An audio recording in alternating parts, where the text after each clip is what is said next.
ਪਿਆਰੇ ਦਰਸ਼ਕੋ, ਮਨੀਪੁਰ ਦੇ ਮੁੱਦੇ ਨੂੰ ਲੈ ਕੇ ਅੱਜ ਪੰਜਾਬ ਜਿਹੜਾ ਬੰਦ ਰਿਹਾ। ਪੰਜਾਬ ਦੇ ਕੁਝ ਹਿੱਸਿਆਂ ਦੇ ਵਿੱਚ ਬਹੁਤ ਜ਼ਿਆਦਾ ਬੰਦ ਸੀਗਾ, ਕੁਝ ਦੇ ਵਿੱਚ ਰਲਵਾਂ ਮਿਲਵਾਂ ਹੁੰਗਾਰਾ ਸੀਗਾ। ਖਾਸ ਕਰਕੇ ਜਿਹੜੇ ਸਾਡੇ ਸਰਹੱਦੀ ਜ਼ਿਲ੍ਹੇ ਨੇ, ਜਿਨ੍ਹਾਂ ਦੇ ਵਿੱਚ ਗੁਰਦਾਸਪੁਰ ਹੈ, ਪਠਾਨਕੋਟ ਹੈ, ਅੰਮ੍ਰਿਤਸਰ ਹੈ ਅਤੇ ਫਿਰੋਜ਼ਪੁਰ ਹੈ ਅਤੇ ਉਸ ਦੇ ਨਾਲ ਲੱਗਦਾ ਦੁਆਬਾ, ਉਹਨਾਂ ਦੇ ਵਿੱਚ ਜਿਹੜਾ ਬੰਦ ਦਾ ਅਸਰ ਜ਼ਿਆਦਾ ਸੀ। ਇਸ ਤੋਂ ਇਲਾਵਾ ਜਿਹੜਾ ਮਲੇਰਕੋਟਲਾ ਉਹ ਵੀ ਮੁਕੰਮਲ ਬੰਦ ਰਿਹਾ। ਬੰਦ ਦਾ ਸੱਦਾ ਜਿਹੜਾ ਕ੍ਰਿਸਚਨ ਫਰੰਟ ਅਤੇ ਕੁਝ ਹੋਰ ਜਥੇਬੰਦੀਆਂ ਨੇ ਦਿੱਤਾ ਸੀਗਾ। ਇਹ ਜਥੇਬੰਦੀਆਂ ਵਿਰੋਧ ਕਰ ਰਹੀਆਂ ਕਿ ਮਨੀਪੁਰ ਦੇ ਵਿੱਚ ਜਿਹੜੀ ਫੈਲੀ ਹਿੰਸਾ ਜਿਹੜੀ ਉਹਨੂੰ ਰੋਕਿਆ ਜਾਣਾ ਚਾਹੀਦਾ, ਉੱਥੇ ਸ਼ਾਂਤੀ ਬਹਾਲੀ ਲਈ ਕਦਮ ਚੁੱਕੇ ਜਾਣੇ ਚਾਹੀਦੇ। ਪਿਛਲੇ ਲੰਮੇ ਸਮੇਂ ਤੋਂ ਮੰਗ ਚੱਲ ਰਹੀ ਅਤੇ ਪੰਜਾਬ ਦੇ ਲੋਕਾਂ ਨੇ, ਪੰਜਾਬ ਦੇ ਵਿੱਚ ਪਹਿਲਾਂ ਵੀ ਬਹੁਤ ਸਾਰੀਆਂ ਥਾਵਾਂ ਦੇ ਉੱਪਰ ਪ੍ਰੋਟੈਸਟ ਹੁੰਦੇ ਰਹੇ। ਕਈ ਤਾਂ ਇੱਕ ਦਿਨ 2 ਦਿਨ ਪਹਿਲਾਂ ਹੀ ਜਿਹੜਾ ਭਾਰਤੀ ਕਿਸਾਨ ਯੂਨੀਅਨ ਉਗਰਾਹਾਂ, ਉਹਨਾਂ ਦਾ ਮਹਿਲਾ ਵਿੰਗ ਚੰਡੀਗੜ੍ਹ ਦੇ ਵਿੱਚ ਆਇਆ ਅਤੇ ਉਹਨਾਂ ਨੇ ਪੰਜਾਬ ਦੇ ਰਾਜਪਾਲ ਨੂੰ ਇੱਕ ਮੰਗ ਪੱਤਰ ਵੀ ਦਿੱਤਾ ਸੀਗਾ, ਜਿਹਦੇ ਵਿੱਚ ਸ਼ਾਂਤੀ ਬਹਾਲੀ ਲਈ ਕਦਮ ਚੁੱਕਣ 'ਤੇ ਜ਼ੋਰ ਦਿੱਤਾ ਗਿਆ ਸੀਗਾ। ਇਹ ਕਿਹਾ ਗਿਆ ਸੀਗਾ ਕਿ ਮਨੀਪੁਰ ਦੇ ਵਿੱਚ ਸ਼ਾਂਤੀ ਸਥਾਪਿਤ ਕੀਤੀ ਜਾਣੀ ਚਾਹੀਦੀ ਹੈ ਅਤੇ ਜਿਹੜੇ ਦੋਸ਼ੀਆਂ ਨੇ 2 ਮਹਿਲਾਵਾਂ ਨੂੰ ਨੰਗੇ ਕਰਕੇ ਘੁਮਾਇਆ, ਨਿਰਵਸਤਰ ਕਰਕੇ ਘੁਮਾਇਆ, ਉਹਨਾਂ ਦੇ ਖਿਲਾਫ ਸਖਤ ਤੋਂ ਸਖਤ ਕਾਰਵਾਈ ਹੋਣੀ ਚਾਹੀਦੀ ਹੈ ਅਤੇ ਜਿਹੜੀ ਹਿੰਸਾ ਲਈ ਜ਼ਿੰਮੇਵਾਰ ਲੋਕ ਹੈ ਉਹਨਾਂ ਦੇ ਖਿਲਾਫ ਕਾਰਵਾਈ ਕੀਤੀ ਜਾਣੀ ਚਾਹੀਦੀ ਹੈ ਅਤੇ ਉੱਥੋਂ ਦੇ ਮੁੱਖ ਮੰਤਰੀ ਨੂੰ ਚੱਲਦਾ ਕੀਤਾ ਜਾਣਾ ਚਾਹੀਦਾ। ਅਤੇ ਇਸੇ ਮੁੱਦੇ ਨੂੰ ਲੈ ਕੇ ਅੱਜ ਪੰਜਾਬ ਜਿਹੜਾ ਕਾਫੀ ਹਿੱਸਾ, ਜਿਹੜਾ ਵੱਡਾ ਹਿੱਸਾ ਉਹ ਬੰਦ ਰਿਹਾ ਅਤੇ ਪੰਜਾਬ ਨੇ ਇੱਕ ਵਾਰ ਫਿਰ ਮਨੀਪੁਰ ਨਾਲ ਆਪਣੀ ਇਕਜੁੱਟਤਾ ਜਿਹੜੀ ਜ਼ਾਹਰ ਕਰਦਿਆਂ ਮੰਗ ਕੀਤੀ ਵੱਖ ਵੱਖ ਥਾਵਾਂ ਦੇ ਉੱਪਰ ਕਿ ਮਨੀਪੁਰ ਦੇ ਵਿੱਚ ਜਿਹੜੇ ਹਿੰਸਾ ਕਰ ਰਹੇ ਉਹਨਾਂ ਦੇ ਖਿਲਾਫ ਸਖਤ ਕਾਰਵਾਈ ਹੋਣੀ ਚਾਹੀਦੀ ਹੈ। ਅਤੇ ਇਸ ਮਾਮਲੇ ਨੂੰ ਲੈ ਕੇ ਅੱਜ ਬੰਦ ਦਾ ਜਿਹੜਾ ਸ਼ਾਂਤੀਪੂਰਨ ਢੰਗ ਨਾਲ ਜਿਹੜਾ ਨਿਪਟ ਗਿਆ। ਪਰ ਕਲਾਨੌਰ ਦੇ ਵਿੱਚ ਪੁਲਿਸ ਨੇ ਜਿਹੜੇ 3 ਕ੍ਰਿਸਚਨ ਨੌਜਵਾਨ ਸੀਗੇ ਉਹਨਾਂ ਨੂੰ ਗ੍ਰਿਫਤਾਰ ਕਰ ਲਿਆ, ਤਾਂ ਕਿਉਂਕਿ ਉਹ ਅਮਨ ਸ਼ਾਂਤੀ ਦੇ ਵਿੱਚ ਖਲਲ ਪਾ ਰਹੇ ਸੀਗੇ। ਹਾਈਵੇ ਨੂੰ ਜਾਮ ਕਰਨ ਦੇ ਮੁੱਦਾ ਲੈ ਕੇ ਉੱਥੇ ਉਹਨਾਂ ਨੇ ਕੁਝ ਸਮਾਂ ਜਿਹੜਾ ਰਸਤਾ ਰੋਕਿਆ ਸੀਗਾ, ਇਸੇ ਤੋਂ ਉਹਨਾਂ ਨੂੰ ਗ੍ਰਿਫਤਾਰ ਕਰ ਲਿਆ ਗਿਆ। ਅਤੇ ਲੱਗਦਾ ਕਿ ਜੇ ਬੰਦ ਦਾ ਅਸਰ ਆ, ਅਤੇ ਇਹ ਵੀ ਪੁਲਿਸ ਦਾ ਦਾਅਵਾ ਸੀ ਵੀ ਕ੍ਰਿਸਚਨ ਜਥੇਬੰਦੀਆਂ ਉਹਨਾਂ ਨੂੰ ਸਹਿਯੋਗ ਕਰ ਰਹੀਆਂ, ਸ਼ਾਇਦ ਉਸ ਤੋਂ ਬਾਅਦ ਉਹਨਾਂ ਨੂੰ ਰਿਹਾਅ ਕਰ ਦਿੱਤਾ ਜਾਵੇ। ਪੰਜਾਬ ਦੇ ਵਿੱਚ ਜਿਹੜਾ ਬੰਦ ਆ ਉਹ ਸਫਲਤਾਪੂਰਵਕ ਰਿਹਾ। ਉਸ ਦੇ ਨਾਲ ਦੂਜੇ ਪਾਸੇ ਜਿਹੜਾ ਦੇਸ਼ ਦੀ ਪਾਰਲੀਮੈਂਟ ਅਤੇ ਖਾਸ ਕਰਕੇ ਲੋਕ ਸਭਾ ਦੇ ਵਿੱਚ ਇਸ ਮੁੱਦੇ ਨੂੰ ਲੈ ਕੇ ਅੱਜ ਵੀ ਚਰਚਾ ਹੋਈ ਅਤੇ ਕਾਂਗਰਸ ਦੇ ਜਿਹੜੇ ਸੀਨੀਅਰ ਆਗੂ ਨੇ ਰਾਹੁਲ ਗਾਂਧੀ, ਉਹਨਾਂ ਨੇ ਇਸ ਮੁੱਦੇ 'ਤੇ ਜਿਹੜੀ ਹੈ ਪ੍ਰਧਾਨ ਮੰਤਰੀ ਅਤੇ ਉਹਨਾਂ ਦੇ ਹਮਾਇਤੀਆਂ ਦੇ ਖਿਲਾਫ ਜੰਮ ਕੇ ਆਵਾਜ਼ ਉਠਾਈ। ਉਹਨਾਂ ਕਿਹਾ ਕਿ ਮਨੀਪੁਰ ਹਿੰਸਾ ਲਈ ਵਿਰੋਧੀ ਪਾਰਟੀਆਂ ਦਾ, ਭਾਰਤ ਦਾ ਜਿਹੜਾ ਇੰਡੀਆ ਜਿਹੜਾ ਇੱਕ ਨਵਾਂ ਗੱਠਜੋੜ ਬਣਿਆ, ਉਹਨਾਂ ਦਾ ਇੱਕ ਵਫਦ ਉੱਥੇ ਜਾ ਕੇ ਆ। ਉਹਨਾਂ ਖਬਰਸਾਰ ਲਈ ਉਹਨਾਂ ਕਿਹਾ ਕਿ ਮੈਂ ਖੁਦ ਜਿਹੜਾ ਮਨੀਪੁਰ ਦਾ ਦੌਰਾ ਕੀਤਾ ਹੈ, ਉੱਥੋਂ ਦੇ ਲੋਕਾਂ ਦੀਆਂ ਜਿਹੜੇ ਕੈਂਪ ਸੀਗੇ ਉਹਨਾਂ ਦੇ ਵਿੱਚ ਗਿਆ ਅਤੇ ਲੋਕਾਂ ਦਾ ਜਿਹੜਾ ਦਰਦ ਹੈ ਉਹਨੂੰ ਕਰੀਬ ਤੋਂ ਸੁਣਿਆ। ਪਰ ਦੇਸ਼ ਦੀ ਸੱਤਾ ਜਿਹੜੀ ਆ ਹੰਕਾਰ ਦੇ ਵਿੱਚ ਹੈ, ਉਹ ਕਿਸੇ ਦੀ ਗੱਲ ਸੁਣਨ ਲਈ ਤਿਆਰ ਹੀ ਨਹੀਂ ਗੀ। ਉਹਨਾਂ ਕਿਹਾ ਕਿ ਆਪਣੇ ਮਨੀਪੁਰ ਦੇ ਵਿੱਚ ਭਾਰਤ ਮਾਤਾ ਦੀ ਹੱਤਿਆ ਹੋਈ ਹੈ। ਮੇਰਾ ਖਿਆਲ ਹੁਣ ਤੱਕ 150 ਤੋਂ ਵੱਧ ਲੋਕਾਂ ਦੀਆਂ ਉੱਥੇ ਇਹ ਜਿਹੜਾ ਹਿੰਸਾ ਦੇ ਵਿੱਚ ਮੌਤਾਂ ਹੋ ਚੁੱਕੀਆਂ। ਉੱਥੇ ਕਿਸੇ ਤਰੀਕੇ ਦਾ ਕੰਟਰੋਲ ਨਹੀਂ ਗਾ ਅਤੇ ਅਲਟੀਮੇਟਲੀ ਇਸ ਮਾਮਲੇ ਦੇ ਵਿੱਚ ਦੇਸ਼ ਦੀ ਜਿਹੜੀ ਸਰਵਉੱਚ ਨਿਆਇ ਸੁਪਰੀਮ ਕੋਰਟ, ਉਹਨੂੰ ਦਖਲ ਦੇਣਾ ਪਿਆ। 3 ਮਹਿਲਾ ਜੱਜਾਂ ਦੀ ਅਗਵਾਈ 'ਚ ਇੱਕ ਕਮੇਟੀ ਬਣਾਈ। ਉਸ ਤੋਂ ਇਲਾਵਾ 42 ਦੇ ਕਰੀਬ ਹੋਰ ਕਮੇਟੀਆਂ ਬਣਾਈਆਂ ਗਈਆਂ, ਜਿਹੜੀਆਂ ਆਪਣੀ ਰਿਪੋਰਟ ਦੇਣਗੀਆਂ। CBI ਦੀ ਜਾਂਚ ਜਿਹੜੀ ਵੱਖਰੇ ਤੌਰ 'ਤੇ ਹੋਏਗੀ। CBI ਕੋਲ ਜਿਹੜੇ ਪਹਿਲਾਂ ਕੇਸ ਆ ਉਹਨਾਂ ਦੀ ਜਾਂਚ ਕਰੇਗੀ ਅਤੇ ਜਿਹੜੇ ਹੋਰ ਕੇਸ ਆ ਉਹਨਾਂ ਦੀ ਜਾਂਚ ਜਿਹੜੀਆਂ ਵੱਖ-ਵੱਖ ਕਮੇਟੀਆਂ ਕਰਨਗੀਆਂ। ਤਾਂ ਮਨੀਪੁਰ ਦਾ ਮੁੱਦਾ ਜਿਹੜਾ ਜਿੰਨਾ ਚਿਰ ਉੱਥੇ ਸ਼ਾਂਤੀ ਬਹਾਲੀ ਨਹੀਂ ਹੁੰਦੀ, ਉੱਥੇ ਸ਼ਾਂਤੀ ਨਹੀਂ ਆਉਂਦੀ, ਉਹਨਾਂ ਚਿਰ ਮੇਰਾ ਖਿਆਲ ਇਹ ਦੇਸ਼ ਦੇ ਵਿੱਚ ਸੈਂਟਰ ਸਟੇਜ 'ਤੇ ਬਣਿਆ ਰਹੇਗਾ। ਅਤੇ ਰਾਹੁਲ ਗਾਂਧੀ ਨੇ ਹਮਲਾ ਕਰਦਿਆਂ ਜਿਹੜਾ ਪ੍ਰਧਾਨ ਮੰਤਰੀ ਨੂੰ ਕੁਐਸਚਨ ਕੀਤਾ ਵੀ ਉਹ ਹੁਣ ਤੱਕ ਉੱਥੇ ਜਾ ਕੇ ਕਿਉਂ ਨਹੀਂ ਆਏ, ਉਹਨਾਂ ਨੇ ਲੋਕਾਂ ਦੀ ਕਿਉਂ ਆਵਾਜ਼ ਜਿਹੜੀ ਉਹ ਸੁਣਨੀ ਪਸੰਦ ਨਹੀਂ ਕਰਦੇ। ਸੋ ਜਿਹੜੇ ਰਾਹੁਲ ਗਾਂਧੀ ਆ, ਉਹਨਾਂ ਨੇ ਭਾਜਪਾ ਨੂੰ ਇੱਥੋਂ ਤੱਕ ਕਿਹਾ ਕਿ ਇਹ ਆਪਣੇ ਆਪ ਨੂੰ ਰਾਸ਼ਟਰਵਾਦੀ ਕਹਿੰਦੇ ਨੇ। ਮੈਂ ਕਹਿਣਾ ਚਾਹਾਂਗਾ ਕਿ ਇਹ ਦੇਸ਼ ਧਰੋਹ ਕਰ ਰਹੇ ਨੇ ਮਨੀਪੁਰ ਦੇ ਮੁੱਦੇ ਦੇ ਉੱਪਰ। ਇਸ ਤਰੀਕੇ ਦੀ ਆਵਾਜ਼ ਉਹਨਾਂ ਜਿਹੜੀ ਪਾਰਲੀਮੈਂਟ ਦੇ ਵਿੱਚ ਉਠਾਈ। ਮਤਲਬ ਉਹਨਾਂ ਨੇ ਪਿਛਲੀ ਵਾਰੀ ਵੀ ਜਿਹੜੀ ਹੈ, ਜਦੋਂ ਪਿਛਲੀ ਵਾਰੀ ਅਡਾਨੀ ਦੇ ਮੁੱਦੇ 'ਤੇ ਭਾਸ਼ਣ ਕੀਤਾ ਸੀਗਾ, ਉਹਨਾਂ ਕਿਹਾ ਕਿ ਦੇਸ਼ ਨੂੰ ਦੱਸਿਆ ਜਾਣਾ ਚਾਹੀਦਾ ਪ੍ਰਧਾਨ ਮੰਤਰੀ ਅਤੇ ਅਡਾਨੀ ਦਾ ਕੀ ਰਿਸ਼ਤਾ। ਅੱਜ ਉਹਨਾਂ ਨੇ ਇਸ ਤੋਂ ਅੱਗੇ ਕਿਹਾ ਕਿ ਪ੍ਰਧਾਨ ਮੰਤਰੀ ਕੇਵਲ 2 ਵਿਅਕਤੀਆਂ ਦੀ ਗੱਲ ਸੁਣਦੇ, ਜਾਂ ਕੇਂਦਰੀ ਗ੍ਰਹਿ ਮੰਤਰੀ ਅਮਿਤ ਸ਼ਾਹ ਜਾਂ ਦੂਜੇ ਅਡਾਨੀ ਦੀ ਗੱਲ ਸੁਣਦੇ। ਸੋ ਉਹਨਾਂ ਨੇ ਜਿਹੜਾ ਫਰੰਟਲ ਅਟੈਕ ਜਿਹੜਾ ਹਾਕਮ ਧਿਰ ਦੇ ਉੱਪਰ ਕੀਤਾ। ਦੇਖਦੇ ਹਾਂ ਇਹਦਾ ਲਾਸਟ ਦੇ ਵਿੱਚ ਕੱਲ੍ਹ ਨੂੰ ਪ੍ਰਧਾਨ ਮੰਤਰੀ ਜਵਾਬ ਦੇਣਗੇ। ਕੀ ਜਵਾਬ ਦਿੰਦੇ ਉਹ ਕੱਲ੍ਹ ਨੂੰ ਸੁਣਾਂਗੇ। ਪਰ ਅੱਜ ਇਸ ਮੁੱਦੇ ਨੂੰ ਲੈ ਕੇ ਪਾਰਲੀਮੈਂਟ ਦੇ ਵਿੱਚ ਵੀ ਇਸ ਮੁੱਦਾ ਇਹ ਗੂੰਜਦਾ ਰਿਹਾ, ਅਤੇ ਦੂਜਾ ਪੰਜਾਬ ਦੇ ਵਿੱਚ ਇਹਦੇ ਇਸ ਮੁੱਦੇ ਨੂੰ ਲੈ ਕੇ ਵਿਸ਼ੇਸ਼ ਤੌਰ 'ਤੇ ਆਵਾਜ਼ ਉਠਾਈ ਗਈ। स्पीकर सर, सबसे पहले मैं आपका धन्यवाद करना चाहता हूं कि आपने मुझे लोकसभा में रीइंस्टेट किया।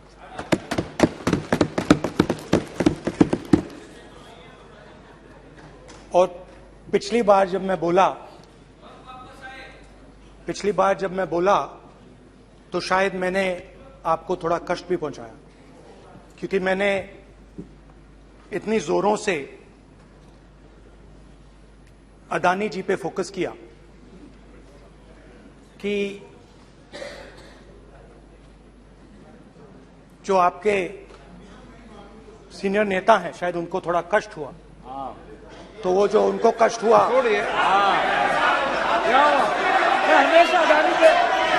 हमेशा अडानी पे अभी भी कष्ट हो रहा है। वो जो कष्ट हुआ, अभी भी कष्ट हो रहा है। विषय पे आइए, विषय पे। अभी भी कष्ट हो रहा है, अभी भी कष्ट हो रहा है। ये देखिए, ये सारे नहीं मगर सुनिए तो वो जो कष्ट हुआ 1 2 3 4 5 उसका असर शायद आप पे भी थोड़ा हुआ। तो इसके लिए मैं आपसे माफी मांगता हूं, मगर मैंने सिर्फ सच्चाई रखी थी। मगर आज जो मेरे बीजेपी के मित्र हैं, आज आपको डरने की जरूरत नहीं है, डरो मत, क्योंकि आज जो मेरा भाषण है, डरो मत, और आप डरो मत।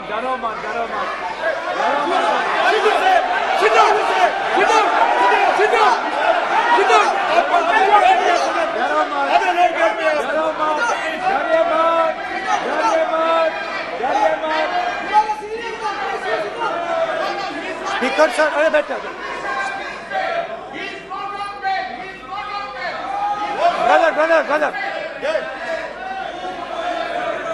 तो आज कोई घबराने की जरूरत नहीं है। आज मैं अपना भाषण, मेन जो भाषण है, वो अदानी जी पे नहीं बोलने जा रहा हूं। आप छोड़िए, तो आप रिलैक्स कर सकते हैं, आप शांत रह सकते हैं, क्योंकि मेरा भाषण आज दूसरी डायरेक्शन में जा रहा है।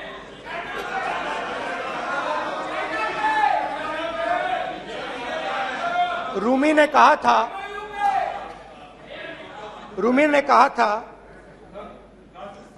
जो शब्द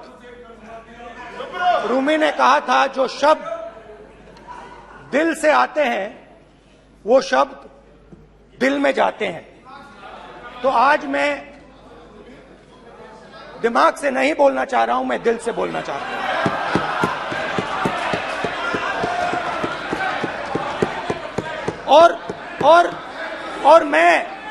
और मैं आज आप लोगों पर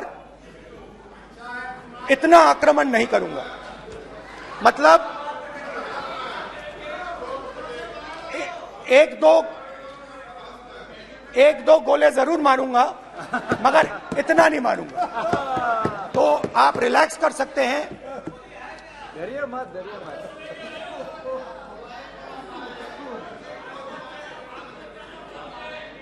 अरे रक्षा मंत्री जी आज संभाल लेंगे आप लोग।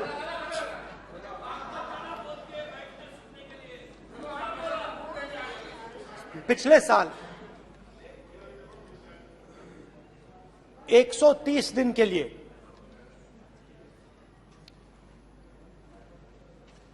मैं भारत के एक कोने से दूसरे कोने तक गया, अकेला नहीं,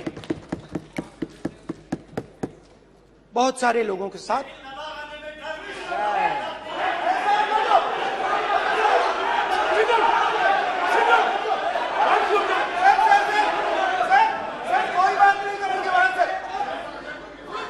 हमारा टाइम खत्म करने का साजिश है इनका। प्रधानमंत्री बोलेंगे ऐसे ही होंगे सर। सारे समाज निकल जाए। समुद्र अधीर अधीर अधीर समुद्र के तट से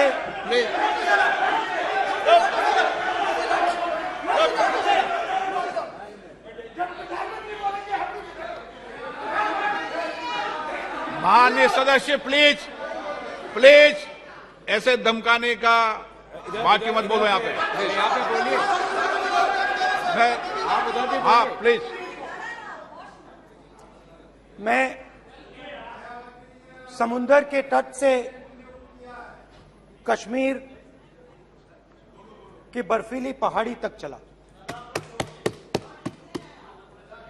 नहीं, लद्दाख को मैंने नहीं छोड़ा।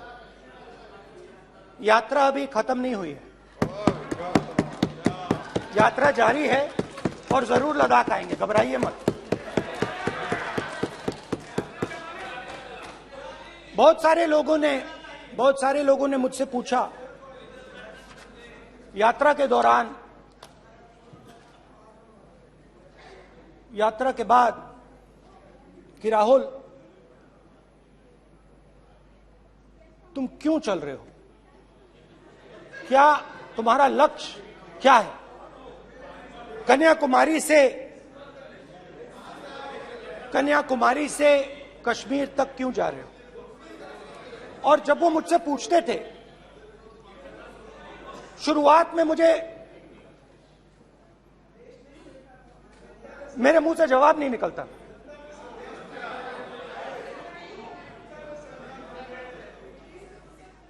शायद मुझे ही नहीं मालूम था कि मैंने ये यात्रा क्यों शुरू की। जब मैं कन्याकुमारी से शुरू हुआ, मैं सोच रहा था मैं हिंदुस्तान को देखना चाहता हूं, समझना चाहता हूं, लोगों के बीच में जाना चाहता हूं, मगर गहराई से मुझे मालूम नहीं था।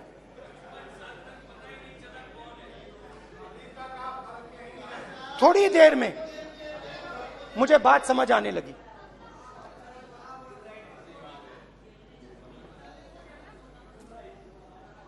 जिस चीज से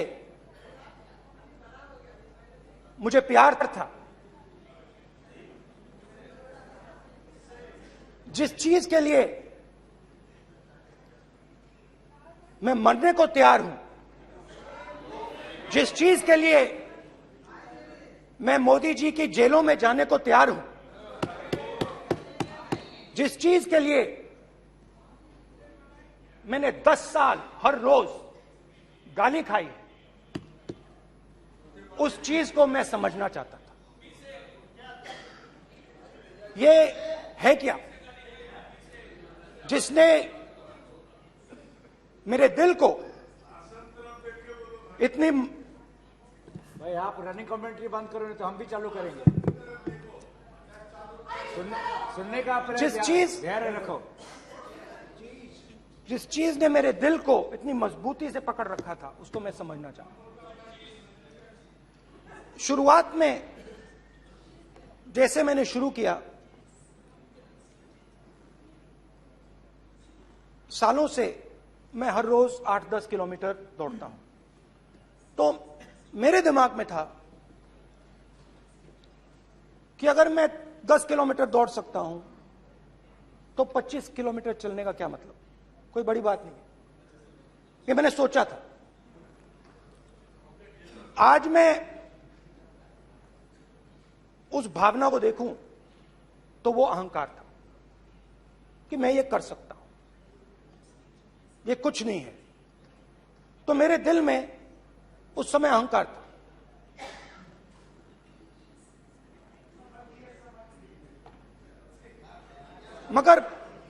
मगर भारत अहंकार को एकदम मिटा देता है, 1 सेकंड में मिटा देता है। तो हुआ क्या, 2-3 दिन में मेरे घुटने में दर्द शुरू हो गया।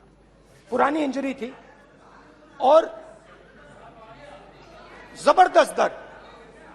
हर रोज मैं उठूं और मेरे घुटने में दर्द, हर कदम में दर्द। तो पहले 2-3 दिनों में जो अहंकार था, जो मतलब भेड़िया जो निकला था, वो चींटी बन गई एकदम। जो हिंदुस्तान को अहंकार से देखने निकला था, वो पूरा का पूरा अहंकार गायब हो गया। और रोज मैं डर डर के चलूं कि क्या मैं कल चल पाऊंगा। ये मेरे दिल में डर था। और जब भी ये डर बढ़ता था,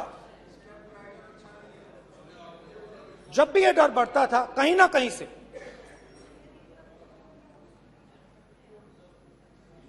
कोई ना कोई शक्ति मेरी मदद कर देती।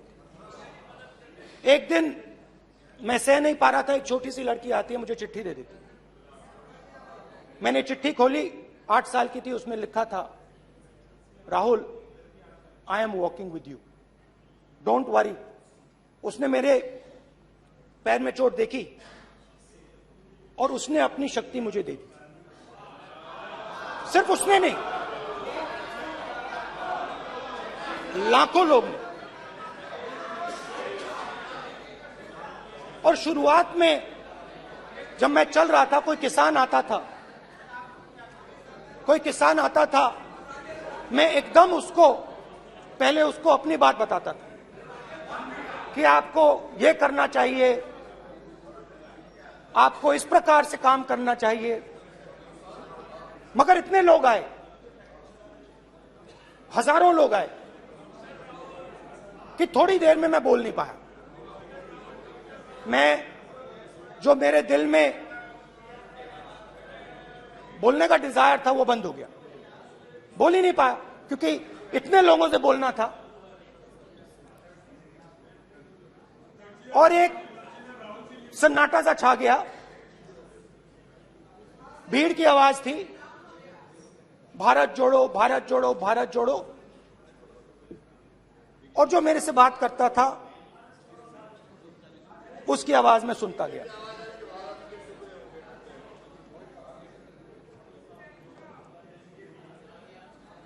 हर रोज सुबह 6 बजे से रात 7-8 बजे तक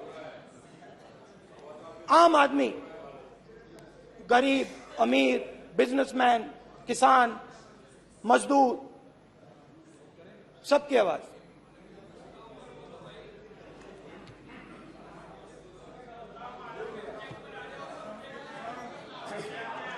आ रहा हूं। आप कल से रुके, अब थोड़ा और रुक लो, 5-10 मिनट रुक जाओ। तो ये चलता गया, मैं बात सुनता गया। और फिर मेरे पास एक किसान आया, और किसान ने हाथ में रुई पकड़ी हुई थी, और उसने मुझे कहा, अध्यक्ष महोदय, उसने मुझे कहा, मेरी आंख में देखकर उसने मुझे अपना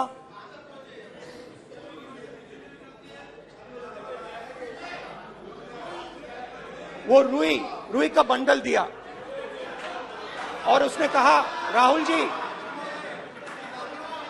यही बचा है मेरे खेत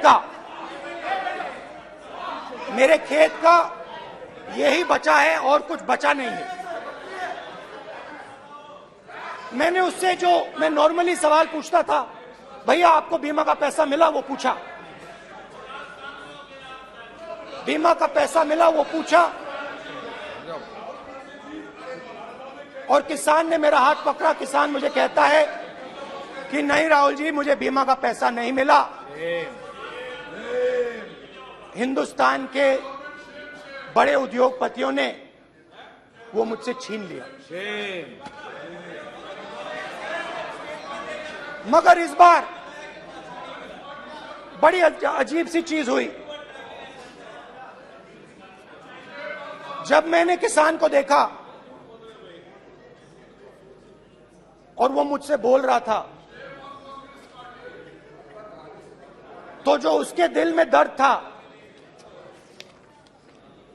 वो मेरे दिल में आया।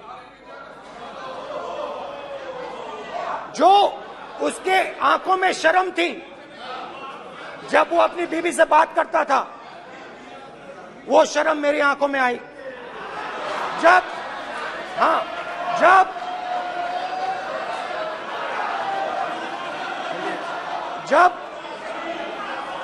उसकी जो भूख थी वो मुझे समझ आई।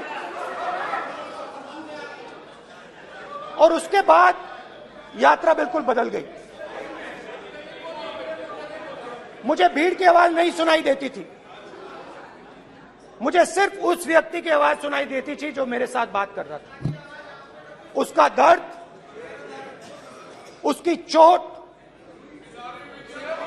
उसका दुख, मेरा दुख, मेरी चोट, मेरा दर्द बन गया।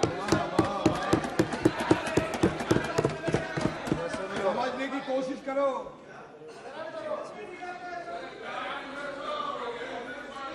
भाइयों और बहनों, लोग कहते हैं कि ये देश है, कोई कहता है ये अलग अलग भाषाएं हैं, कोई कहता है ये जमीन है, मिट्टी है, कोई कहता है ये धर्म है, ये सोना है, ये चांदी है। मगर भाइयों और बहनों, सच्चाई है कि ये देश एक आवाज है। ये देश सिर्फ एक आवाज है। ये देश, इस देश की लोगों की आवाज है। इस देश के लोगों का दर्द है, दुख है, कठिनाइयां हैं। और अगर हमें इस आवाज को सुनना है तो हमारे दिल में जो अहंकार है,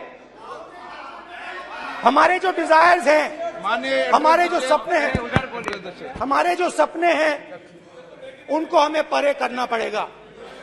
जब हम अपने सपनों को परे करते हैं तब हमें हिंदुस्तान की आवाज सुनाई देती है, तब तक हिंदुस्तान की आवाज हमें नहीं सुनाई देती। अब आप कहोगे ये बात मैंने नॉन कॉन्फिडेंस मोशन में क्यों रखी? इसका क्या मतलब है कि भारत एक आवाज है, भारत लोगों का दुख है, भारत लोगों का कष्ट है, मुश्किलें हैं। क्योंकि भाइयों और बहनों,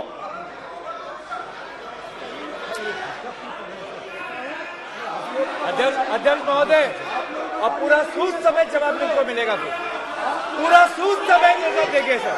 फिर आप हमें मत रोकेगा सर। अध्यक्ष महोदय, फिर आप हमें मत रोकेगा सर। आप हमें मत रोकेगा, फिर आप हमें मत रोकेगा। आप हमें मत रोकेगा, फिर आप हमको मत रोकेगा सर। हम सब देख रहे हैं, सब सुन रहे हैं, आप हमको फिर मत रोकेगा सर। तो स्पीकर सर, भारत एक आवाज है। भारत इस देश के सब लोगों की आवाज है। और अगर हम उस आवाज को सुनना चाहते हैं, हमें अहंकार को, नफरत को मिटाना पड़ेगा। स्पीकर सर, कुछ ही दिन पहले मैं मणिपुर गया। हमारे प्रधानमंत्री नहीं गए, आज तक नहीं गए, क्योंकि उनके लिए मणिपुर हिंदुस्तान नहीं है।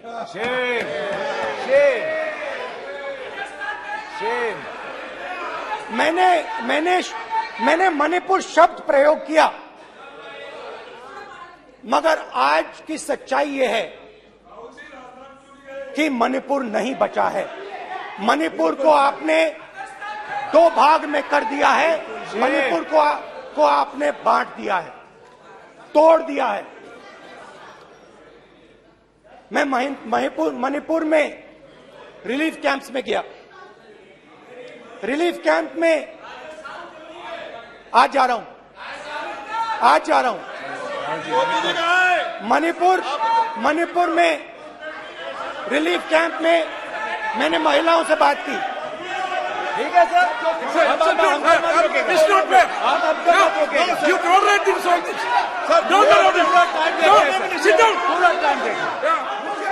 Why you all this hooligan? कल देखेंगे, कल देखेंगे, कल देखेंगे। बात नहीं करेंगे सर, प्रधानमंत्री की बात नहीं करेंगे सर ऐसे।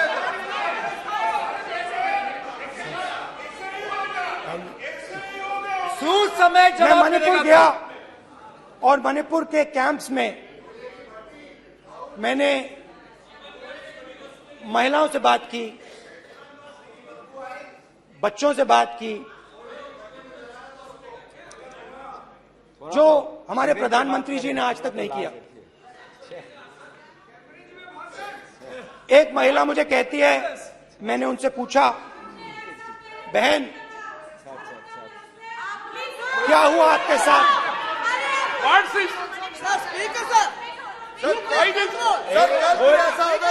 एक एक मंत्री बोल रहे हैं, कल आप बोले एक एक मंत्री खड़े होके बोल रहे हैं, एक एक मंत्री खड़े होके ऐसे कर रहे हैं। एक एक मंत्री खड़े होंगे तो पूरे सांसद खड़े होंगे यहाँ पे, पूरे सांसद खड़े होंगे यहाँ पे। बैठे नहीं है, चुपचाप करिए। पूरे सब खड़े होंगे, पूरे सब खड़े होंगे। कल कांग्रेस पार्टी ने पूरा देश खड़ा होगा आपके खिलाफ, तो पूरा देश कल आपके खिलाफ खड़ा होगा। मैं बहुत सारी महिलाओं से बात किया, मगर मैं आपको दो उदाहरण देना चाहता हूं। एक महिला मुझे कहती है, मैंने कहा क्या हुआ तुम्हारे साथ? कहती है, मेरा छोटा सा बेटा, महिला का सम्मान करें प्लीज, ये सम्मान। एक ही बच्चा था मेरा, कोई शर्म कर लो गल मारी। एक ही बच्चा था मेरा, मेरे सामने, मेरे आंखों के सामने उसको गोली मारी है। मैं पूरी रात, आप सोचिए, आप अपने बेटों के बारे में सोचिए, मैं पूरी रात उसकी लाश के साथ लेटी रही। झूठ नहीं, झूठ आप बोलते हो, झूठ मैं नहीं बोलता हूं।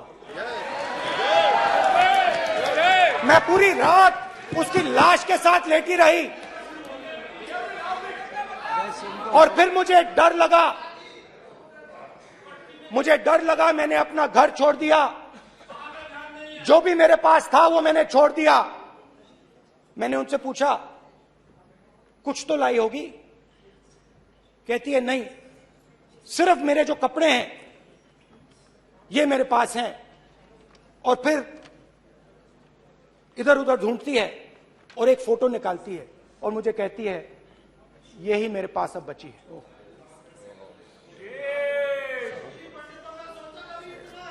एक और उदाहरण, दूसरे कैंप में मैं, एक महिला मेरे सामने आती है, मैं उससे पूछता हूं, तुम्हारे साथ क्या हुआ? क्या हुआ तुम्हारे साथ? और जैसे ही मैंने ये सवाल पूछा,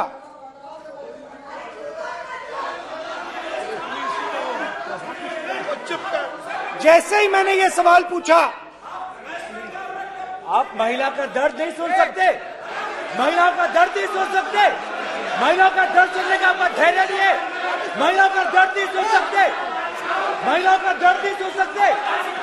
जैसे ही मैंने उससे ये सवाल पूछा, बैठो, जैसे सर, प्लीज सर,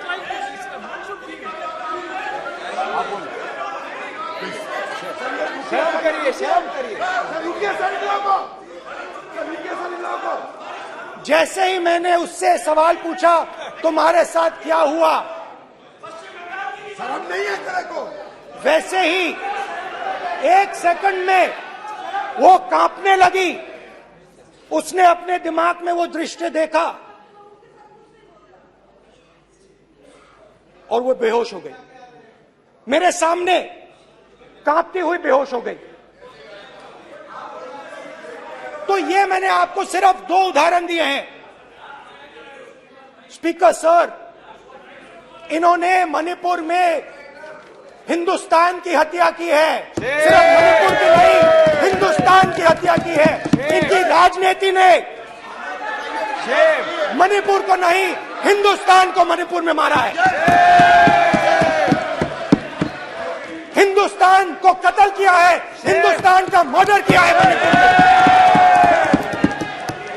जैसे मैंने भाषण के शुरुआत में बोला, भारत एक आवाज है, भारत हमारी जनता की आवाज है, दिल की आवाज है।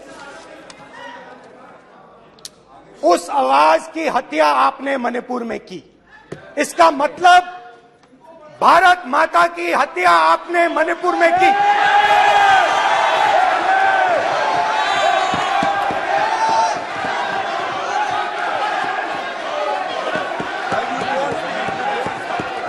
भारत माता को आपने मणिपुर के लोगों के मारा, आपने मणिपुर के लोगों को मारकर भारत की हत्या की है। आप देश द्रोही हो, आप देशभक्त नहीं हो, आप देश प्रेमी नहीं हो, आप देशद्रोही हो। आपने देश की हत्या मणिपुर में की। प्लीज प्लीज एक मिनट, प्लीज प्लीज बैठिए, प्लीज प्लीज बैठिए। अब सवाल आप उठता है, बैठना चाहते नहीं बैठना चाहते? आप बैठना चाहते नहीं बैठना चाहते? इसीलिए आपके प्रधानमंत्री चाहते आप? मणिपुर में नहीं मैं जा आपको सकते बैठिए, हैं, क्योंकि उन्होंने प्लीज देश की हत्या की है। मणिपुर में हिंदुस्तान की हत्या की है, भारत माता की हत्या की है। मणिपुर के लोगों के दिल में। प्लीज एक मिनट बैठिए आप। तो सवाल उठता है, एक मिनट बैठिए, एक मिनट। आप भी विराजे, आप भी विराजे, आप भी विराजो, आप भी विराजो। आप बैठिए सही, नहीं बैठिए रहने दो। आप बैठिए, बैठिए आप प्लीज, बैठिए आप प्लीज। आप बोल रहे हैं फिर आप भारत माता के रखवाले नहीं एक हो, मिनट माननीय सर। आप भारत माता के हत्यारे हो। प्लीज माननीय सदस्य, प्लीज प्लीज माननीय सदस्य, please please please please please. देखिए माननीय सदस्यगण, प्लीज प्लीज। माननीय सदस्यगण, भारत मां हमारी मां है, हमें सदन में बोलते समय संयम बरतना चाहिए। मेरा अपनी मां की हत्या की बात कर रहा हूं, मैं मणिपुर में अपनी मां की हत्या की बात कर रहा हूं, मैं आदर से बोल रहा हूं। आपने मेरी मां की हत्या की मणिपुर में। एक मेरी मां यहां बैठी है, दूसरी मां को आपने मणिपुर में मारा है।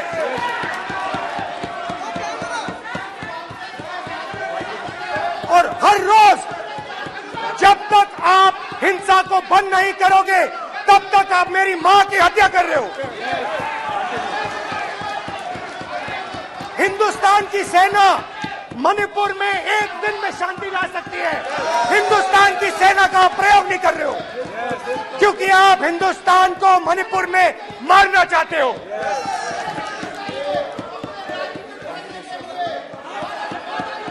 तो अगर नरेंद्र मोदी जी हिंदुस्तान की आवाज नहीं सुनते हैं, अगर हिंदुस्तान के दिल की आवाज नहीं सुनते हैं, तो किसकी आवाज सुनते हैं?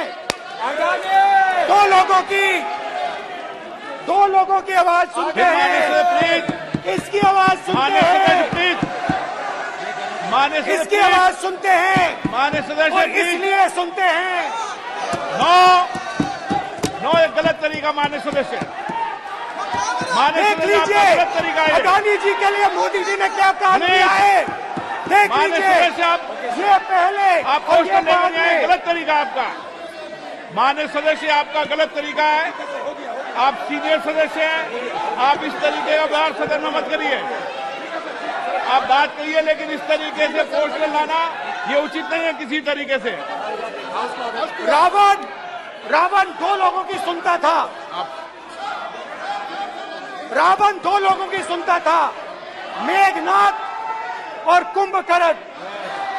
वैसे ही नरेंद्र मोदी दो लोगों की सुनते हैं, अमित शाह और अडानी। भाई और बहनों, लंका को हनुमान ने नहीं जलाया था, लंका को रावण के अहंकार ने जलाया था। प्लीज माननीय सदस्य, आप संयमित बोले। आप ये सदन है, आप तरीके से बोलिए माननीय राम सदस्य। ने रावण को नहीं मारा था, रावण के अहंकार ने रावण को मारा था। आप पूरे देश में केरोसिन फेंक रहे हो, पूरे देश में आप केरोसिन फेंक रहे हो। आपने मणिपुर में केरोसिन फेंकी, अपनी चिंगारी लगा दी। अब आप हरियाणा में कर रहे हो, पूरे देश को आप जलाने में लगे हो। आप पूरे देश में भारत माता की हत्या कर रहे हो। धन्यवाद स्पीकर। ਪੰਜਾਬ ਜਿਹੜਾ ਮੇਰੇ ਕੋਲ ਆਉਣ ਵਾਲੇ ਸਮੇਂ ਦੇ ਵਿੱਚ ਵੀ ਜਿੰਨਾ ਚਿਰ ਮਾਮਲਾ ਨਰਮ ਨਹੀਂ ਪੈਂਦਾ, ਇਹਦੇ ਉੱਪਰ ਕੋਈ ਕਾਰਵਾਈ ਨਹੀਂ ਹੋ ਜਾਂਦੀ, ਪੰਜਾਬ 'ਚੋਂ ਆਵਾਜ਼ਾਂ ਉੱਠਦੀਆਂ ਰਹਿਣਗੀਆਂ, ਉਹਨਾਂ ਚਿਰ ਚੱਲਦੀਆਂ ਰਹਿਣਗੀਆਂ ਜਿੰਨਾ ਚਿਰ ਮਨੀਪੁਰ ਸ਼ਾਂਤ ਨਹੀਂ ਹੋ ਜਾਂਦਾ। ਅਤੇ ਕੇਂਦਰ ਸਰਕਾਰ ਨੂੰ ਇਸ ਗੱਲ ਦੇ ਉੱਪਰ ਕੋਈ ਨਾ ਕੋਈ ਕਾਰਵਾਈ ਕਰਨੀ ਪਏਗੀ। ਜਿਹੜੇ ਪੰਜਾਬ ਦੇ ਵਿੱਚ ਅੱਜ ਬੰਦ ਸੀਗਾ, ਉਸ ਬੰਦ ਦੇ ਮਾਮਲੇ ਵਿੱਚ ਹਰਿਆਣੇ ਦਾ ਵੀ ਜ਼ਿਕਰ ਹੈ ਵੀ ਹਰਿਆਣੇ ਦੇ ਵਿੱਚ ਵੀ ਜਿਹੜੀ ਹਿੰਸਾ ਹੋ ਰਹੀ ਹੈ, ਇਹਨੂੰ ਬੰਦ ਕੀਤਾ ਜਾਣਾ ਚਾਹੀਦਾ। ਫਿਰਕਾ ਪ੍ਰਸਤੀ ਦਾ ਜੋ ਨਾਚ ਪਿਛਲੇ ਦਿਨਾਂ 'ਚ ਹਰਿਆਣਾ ਦੇ ਵਿੱਚ ਹੋਇਆ, ਉਹਨੂੰ ਵੀ ਰੋਕਿਆ ਜਾਣਾ ਚਾਹੀਦਾ। ਦੇਸ਼ ਨੂੰ ਜਿਹੜਾ ਫਿਰਕੂ ਨੀਹਾਂ 'ਤੇ ਵੰਡਣ ਦੀਆਂ ਜਿਹੜੀਆਂ ਸਾਜ਼ਿਸ਼ਾਂ ਚੱਲੀਆਂ, ਉਹਨਾਂ ਨੂੰ ਰੋਕਿਆ ਜਾਣਾ ਚਾਹੀਦਾ। ਸੋ ਅੱਜ ਪੰਜਾਬ ਜਿਹੜਾ ਬੰਦ ਸੀਗਾ, ਇਹ ਕਾਫੀ ਸਫਲ ਰਿਹਾ। ਪਰ ਜਿਹੜਾ ਮਾਲਵਾ ਬੈਲਟ ਆ, ਉਸ ਪਾਸੇ ਬੰਦ ਦਾ ਅਸਰ ਬਹੁਤ ਸੀਮਤ ਸੀਗਾ। ਜਿਹੜਾ ਮਾਝਾ ਦੁਆਬਾ, ਉਹਨਾਂ ਦੇ ਵਿੱਚ ਬੰਦ ਜਿਹੜਾ ਜ਼ਿਆਦਾ ਸੀਗਾ। ਸੋ ਇਸ ਦੇ ਨਾਲ ਹੀ ਮੈਂ ਤੁਹਾਡੇ ਤੋਂ ਆਗਿਆ ਲੈਣਾ। ਧੰਨਵਾਦ।